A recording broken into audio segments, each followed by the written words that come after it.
तर शिर्के घराण्याची बदनामी थांबवा, आम्हाला नाहक त्रास सहन करावा लागतोय असं शिर्केंच्या वंशजांनी म्हटलेलं आहे। दरम्यान छावा कादंबरीवरती आधारित चित्रपट बनवल्याचं दिग्दर्शक लक्ष्मण उतेकरांनी म्हटलंय। शिर्केंचे वंशज भूषण शिर्केंशी बातचीत केली आमचे प्रतिनिधी अजिंक्य धायगुडे यांनी।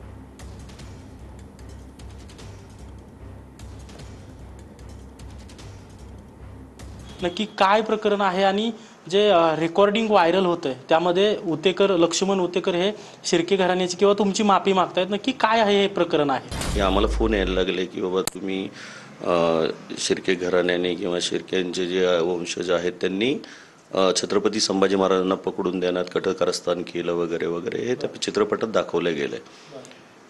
त्यानंतर मग आम्ही जरा थोडंसं बघितलं की बाबा काय आहे काय नाही, त्याचा मग पुरवठा केल्यानंतर कळालं की बाबा ह्याच्यामध्ये पूर्णपणे इतिहास हा बऱ्यापैकी खोटा इतिहास दाखवला आहे। की पत्रकार परिषदेमध्ये आम्ही असं म्हटलं की बाबा आमचं जे काही शिर्के घराण्याची जी काही बदनामी केली आहे ती बदनामी कुठेतरी थांबावी आणि त्याच्यासाठी जे काही आक्षेपार्थ जे काही सीन घेतलेले आहेत तर ते त्यातनं डिलीट करावेत।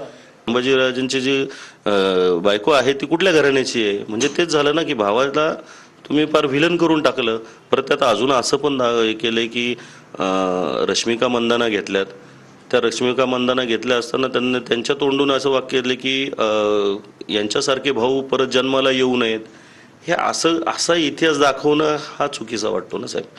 तुम्ही इतिहास खरंच दाखवला पाहिजे। छत्रपती संभाजी महाराज, छत्रपती शिवाजी महाराज हे जगाला कळले पाहिजेत, पण अशा पद्धतीचं पर 350 वर्षानंतरचं आता आम्हाला एवढं ट्रोल होतंय, मी तुम्हाला काय सांगू, म्हणजे त्याच्यातनं आम्हाला नाहक त्रास होतोय आणि खरंच इतिहास कोणाला माहिती नाहीये की काय आणि काय नाही आहे तो। कॅमेरा पर्सन विशालसह अजिंक्य धायगुडे, TV9 मराठी।